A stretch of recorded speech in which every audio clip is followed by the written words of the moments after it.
Hey friends, welcome to Season 8 of the Let's Get Real podcast. I'm Justin. And I'm Trisha. Every week, we have honest conversations about life, love, and leadership without the pressure to pretend. Whether you're in a great season or a messy one, this space is for grace and truth and real connection.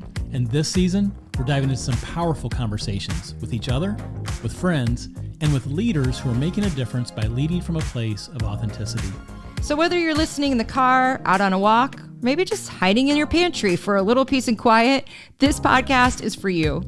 Let's dive into Season 7 and get real. Well, hey guys, welcome to the Let's Get Real podcast. This is Justin, and you are in for a treat today because we have 2 episodes left in this season.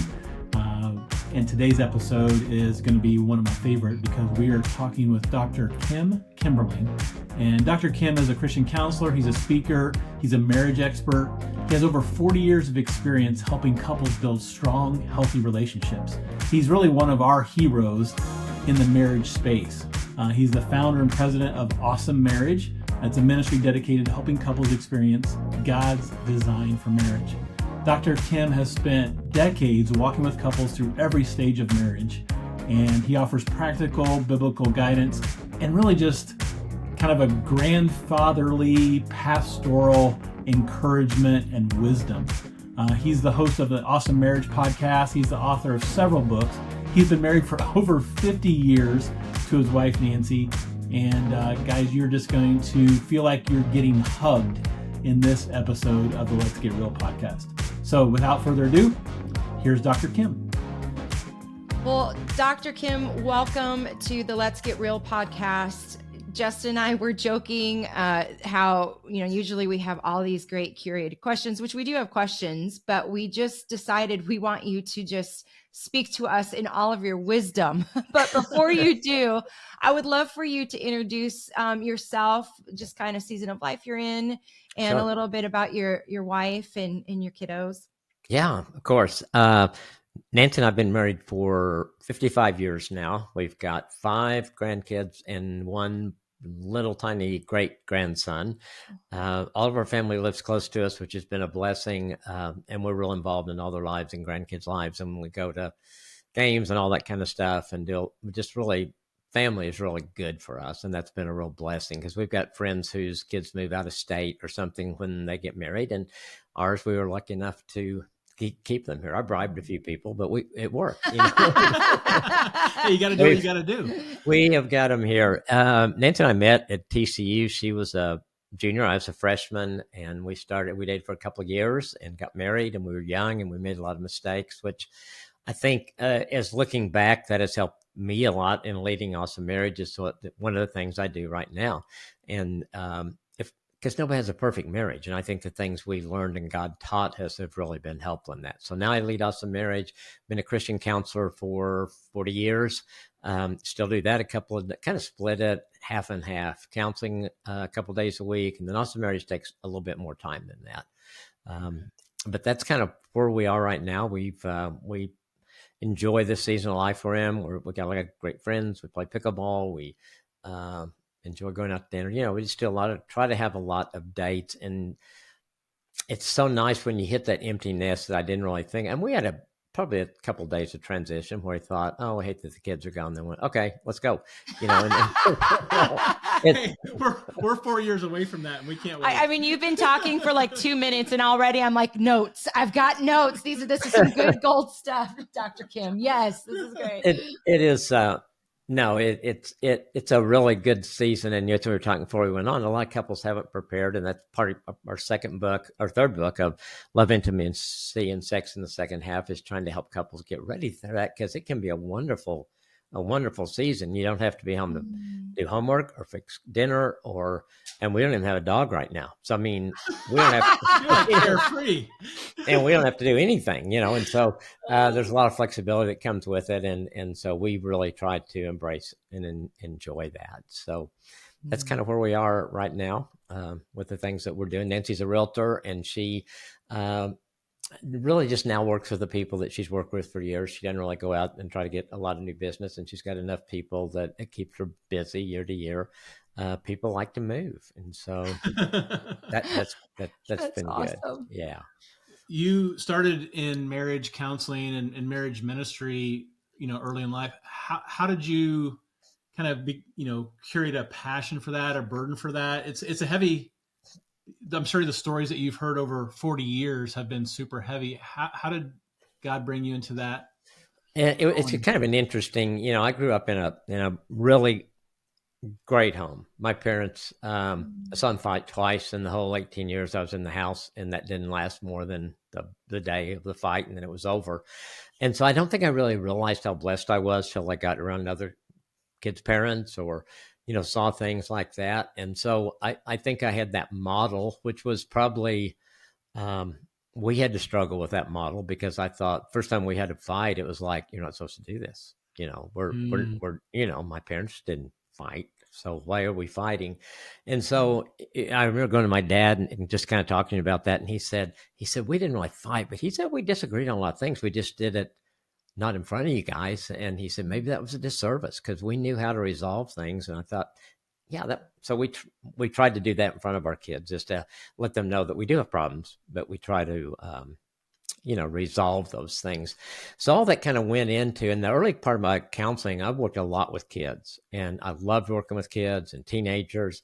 But I also realized that some of these kids I was sending back to a home that was pretty chaotic and there wasn't going to be a lot of stability for them. And no matter how good I helped a child, sometimes it got all just kind of mumbled up when they got home. And so I thought, okay, I guess I need to do some work with parents, and beginning doing that kind of evolved into marriage. And then my pastor, Craig Rochelle, wrote a book in, I can't remember, early 2000s called Kazone. And it's basically deciding what God wants you to do. So I took a summer and I just really slowly went through that book. And at the end of it, again, I said, you got to focus on marriage and you're going to start a marriage ministry. And I go, okay, I have no idea what I'm doing, but that's kind of where it was. And I think because God was in it and I was able to trust him, the doors he opened, I let him walk me through them. And so to get into marriage and then to really, it is hard. Yes, I see a lot of things, and every marriage doesn't turn out like they had hoped it would be. But I think the victories are so exciting when you see them, and you see a couple that just was on the brink of divorce, or there'd been an affair, or there'd been other things that were just devastating to a marriage, and they work on it and let God in, and they make it. And so that to me is great motivation. And when you get two people working together for the same goal in marriage, it makes a big difference, and it's really fun to do that.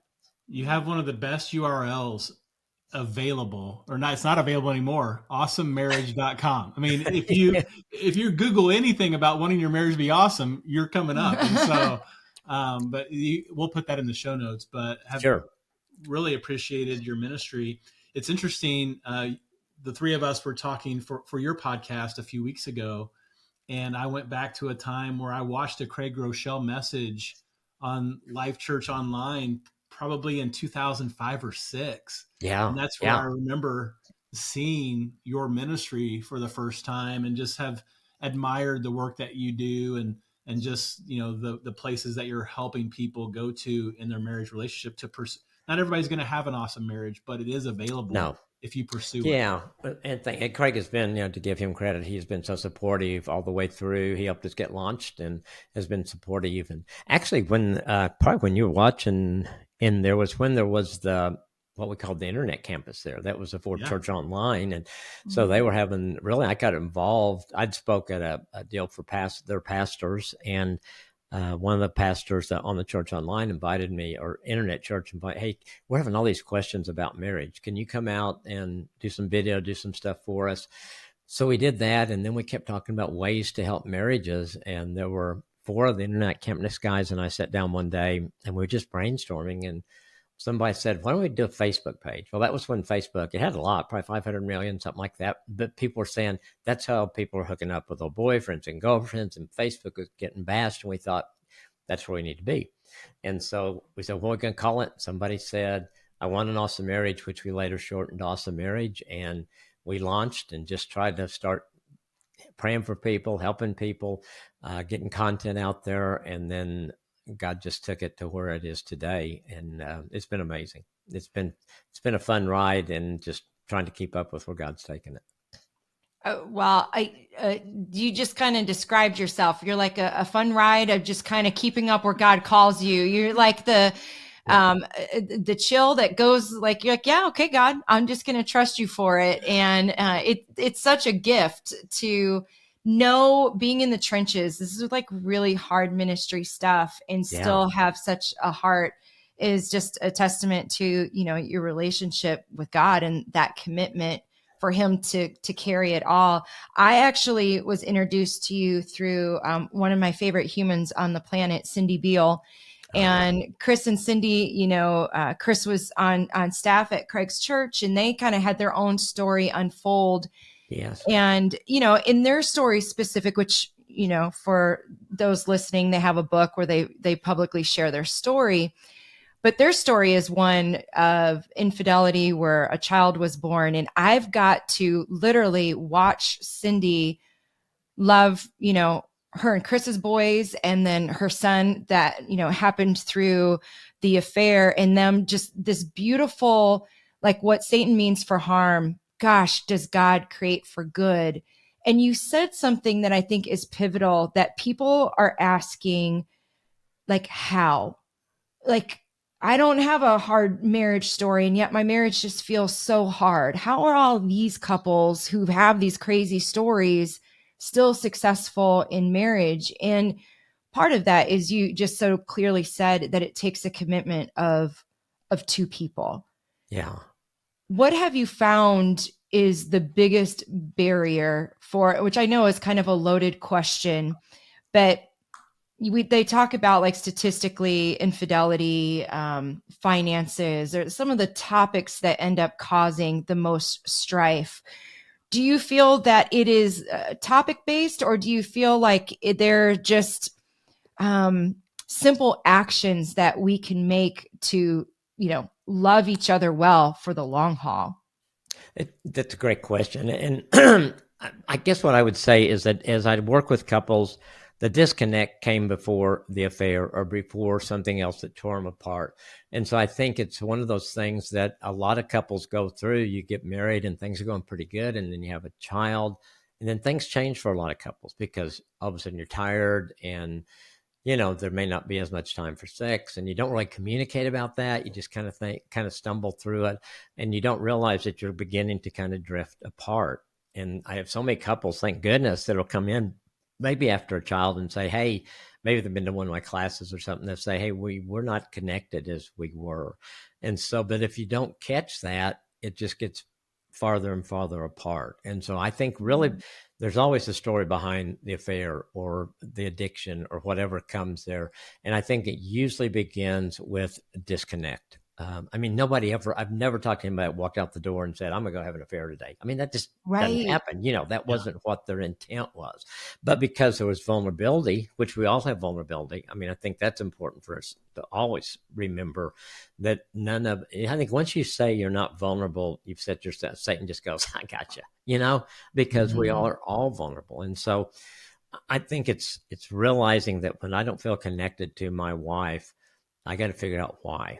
And I think the best thing, what I want people to do first, is look at themselves. What am I doing that's not connecting? Because we usually point the finger at them and say, well, if they do this, well, that's just kind of a cop-out, in my opinion. You got to look at yourself and say, well, yeah, I am not coming home as early as I used to. When I get home, I'm not making sure we have time together. We quit doing our date nights. Gosh, we used to pray together every night. I don't think we've prayed in months, and just letting go of those things that really work. And they're all simple things. The hard part comes when you don't do those things and you are disconnected, and then something happens. And then you've got to pick up the pieces and figure out there. So that's kind of what I would say. I think it starts early, I think like where Chris, I think with his pornography started when he was so young that he was exposed to something, Chris Beale, and yet never dealt with it until everything came out. And so I think, that's why I encourage people all the time, deal with, especially when I'm teaching pre-marriage.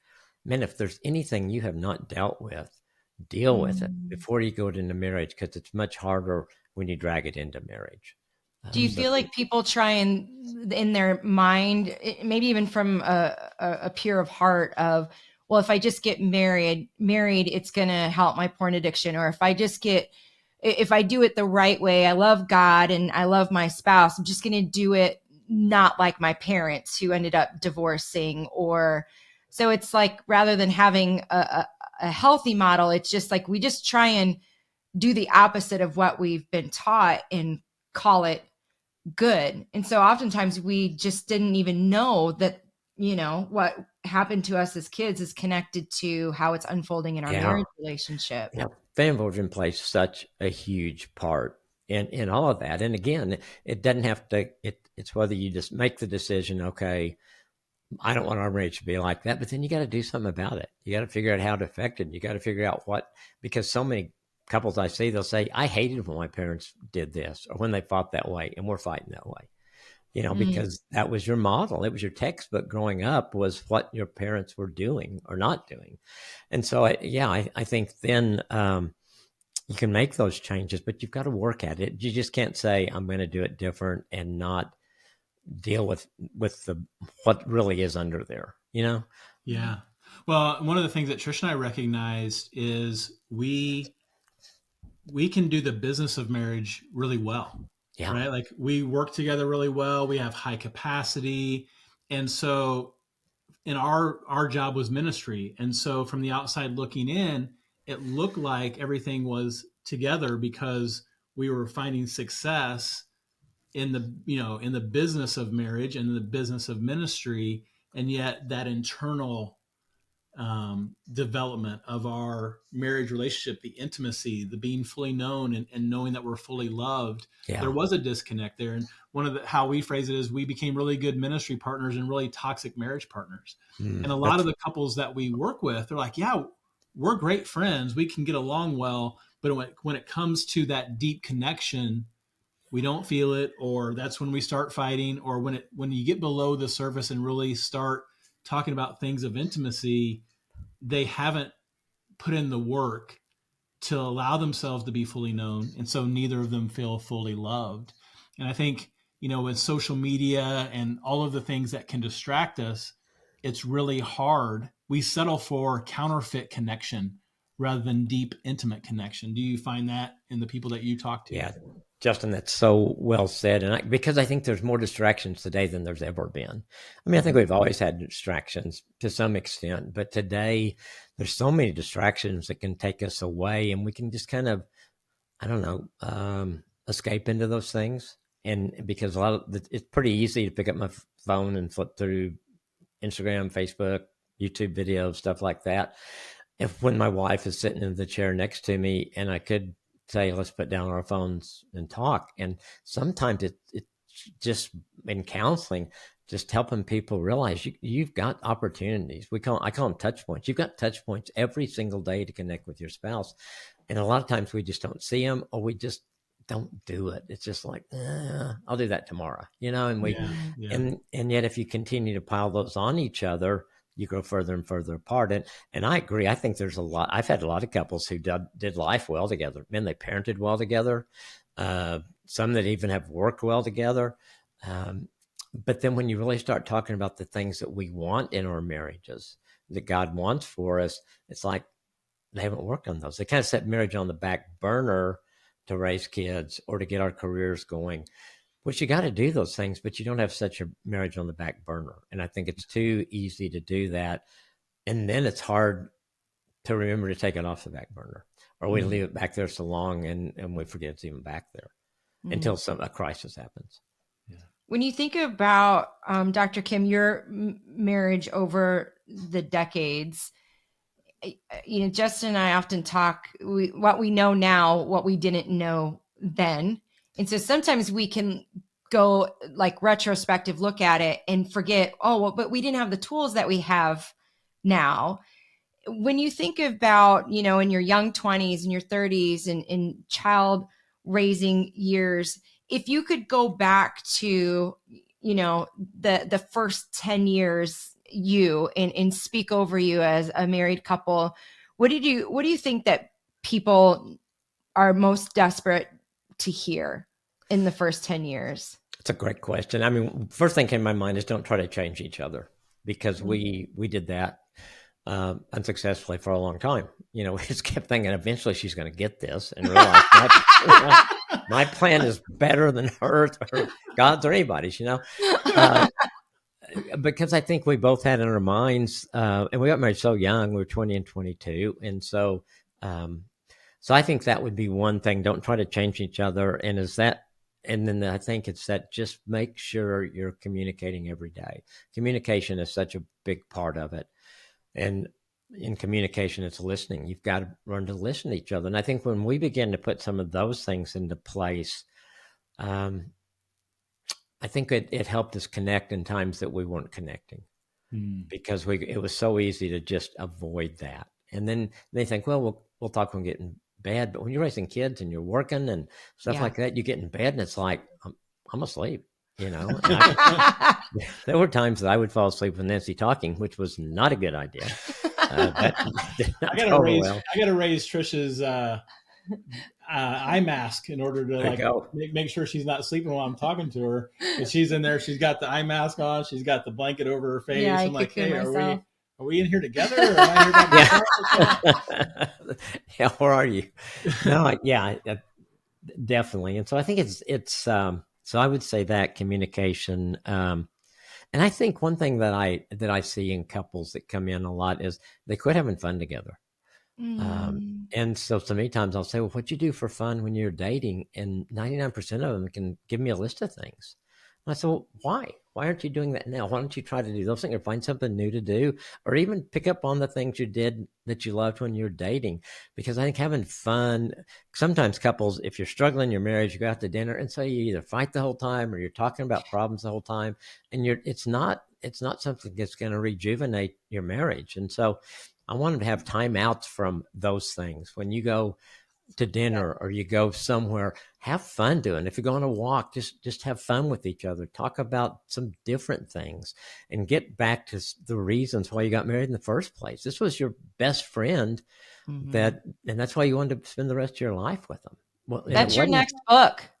Yeah, have fun. That's it. Because I think when you're talking to a season of life where you have kids and you are at dinner by yourselves, we put these unspoken expectations to just fit all of the things in that conversation. We probably should talk about our finances and like the state of our marriage. And it's like, you're so exhausted that I love that, I want to say to the listener to reiterate, just go have fun. And sometimes that just puts a breeze into your sail that you're just so desperate for, that's going to serve you so much better to be able to have those conversations. But, Absolutely. Fun is just such a gift.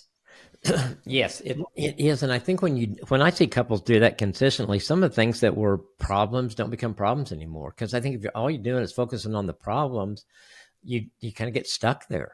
And so then I think you're able to choose if you're enjoying your marriage, you're able to choose your battles better. And you're able to let go of things that probably don't need, sometimes I'll have people come in and they'll tell me this horrible fight they had last week. And I say, well, what was it about? And they go, I don't know, but she yelled at me, it's like, or he yelled at me and I don't know what started. And so I think so many things are just because we're tired and we're not having fun and we're not investing in our marriage. And so little things become big things really quickly. And that's just a pattern everybody hates, because that's just going to kill your marriage. Yeah. You mentioned something a few minutes ago about praying together, and I'd love to get your take on this. When Trish and I wrote our first book, it's called Beyond Ordinary, and the picture on the front is me kissing her forehead.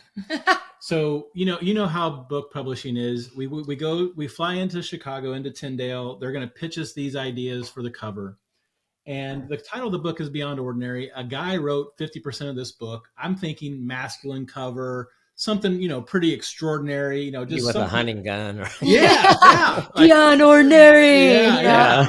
Guy tearing his shirt off. Exactly. And so there are all these feminine, covers up there that they're trying. And I said, whoa, time out here. What are we doing? I'm like, those all look like female books. And they're like, well, it is. Like, we're not trying to get a man to read this book. 80% of marriage books are purchased by women. Yeah. And I'm like, well, not this book. It's beyond ordinary. and so we go to the MOPS convention after the book comes out. Mothers of Preschoolers. Yes. Yes. And we sell out of books in like less than 10 minutes, primarily because I think there weren't men there telling their wives they couldn't buy it. I don't even think they wanted it. They just knew we have money. We're going to go spend it.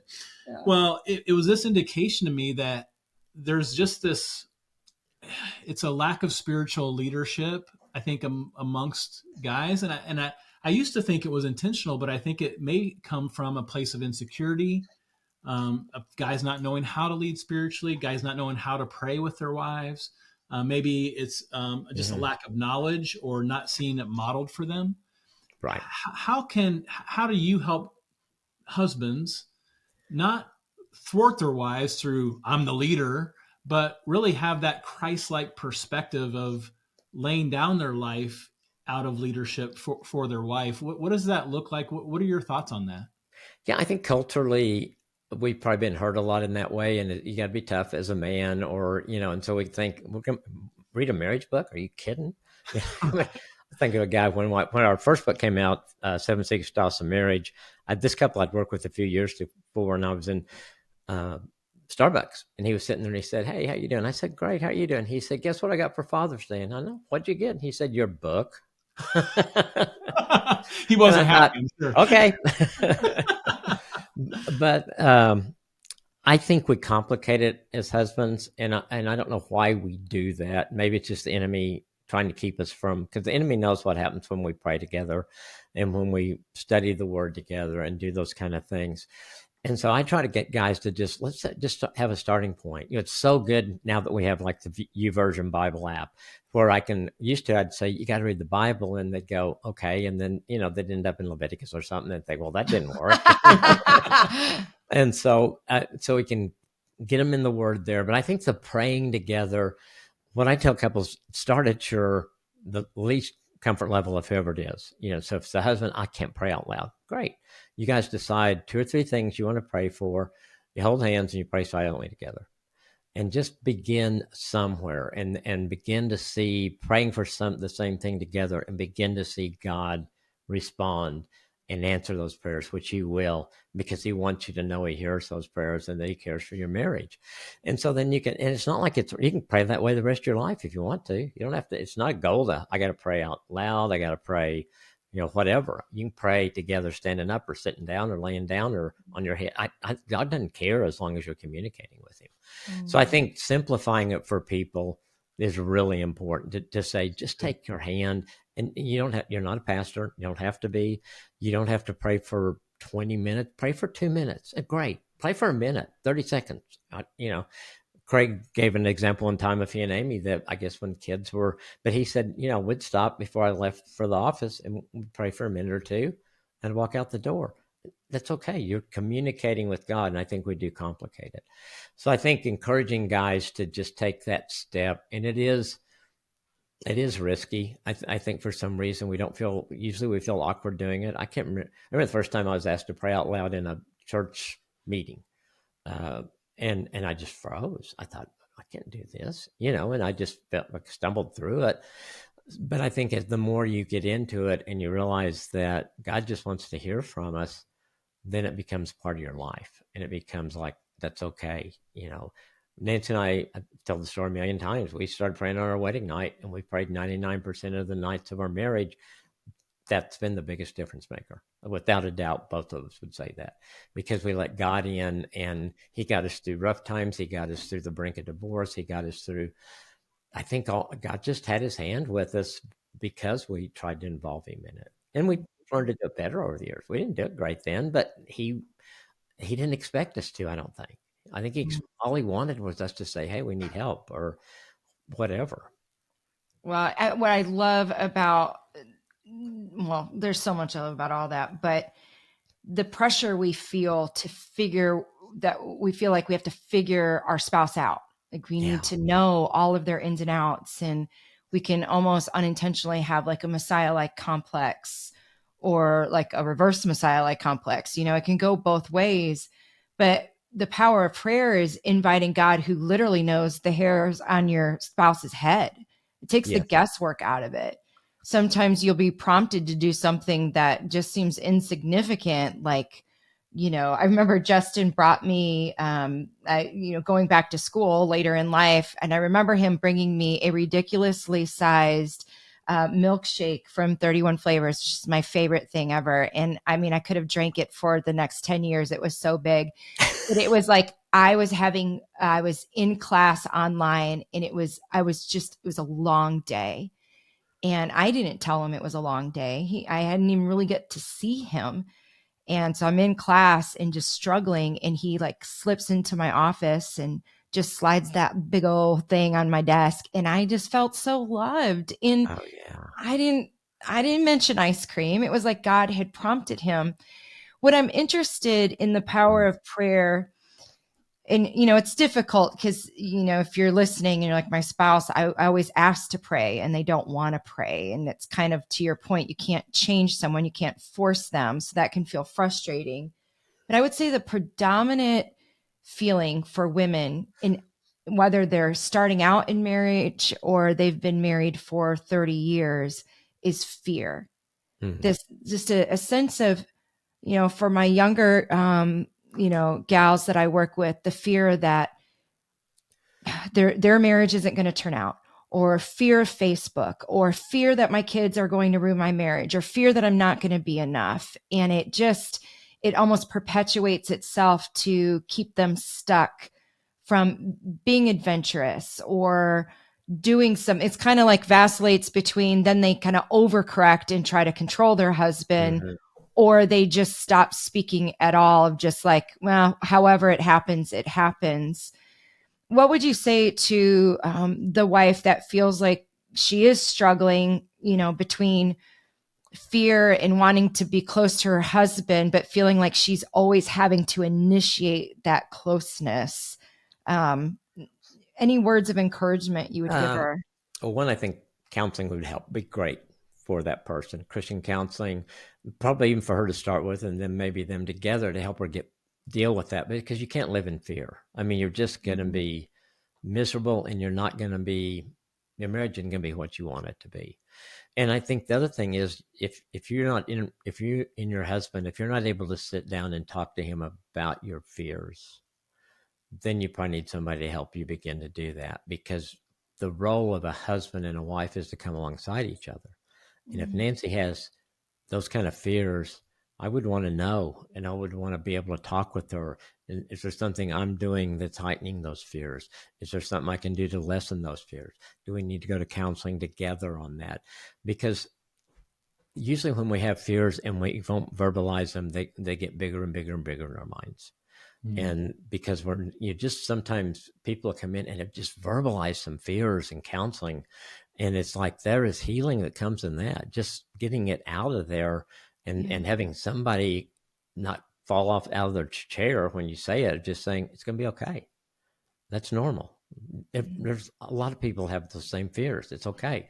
God has an answer for that. And so I think it's not living. What I would say is, don't live with those fears. Take a first step. Talk to your husband. If you feel like you can, go to a counselor. Maybe you have a woman in your church. I think Nancy always has had mentors ahead of her, and that has been such a blessing. God used that to save her marriage. God used that to help us pray together.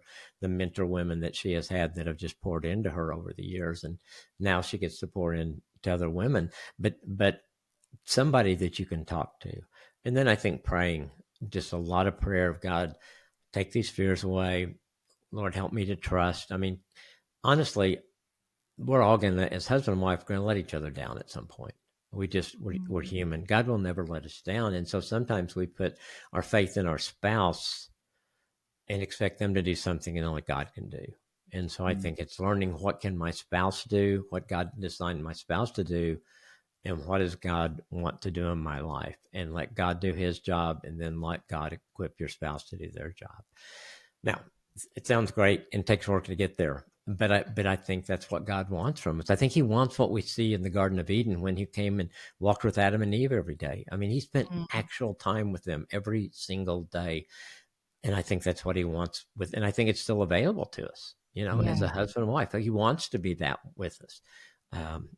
And knowing God's patient with us, and you're going to make mistakes, but just keep persevering. And I think the more you do, the closer you're going to be to him, the closer to God, the better chance you have of getting rid of those fears and embracing your marriage together. But you don't want to live that separately. You just can't keep all that in and live separately. And I think a lot of women do. Yeah. Dr. Kim, thanks so much for being with us today. Such wisdom. And we're going to put everything in the show notes, awesomemarriage.com. And there's resources there if you are in crisis. There's resources there if you just want to make a good marriage better. There's all kinds of resources that are on Dr. Kim's website. You can listen to the podcast, Awesome Marriage Podcast. And any other places they can find you?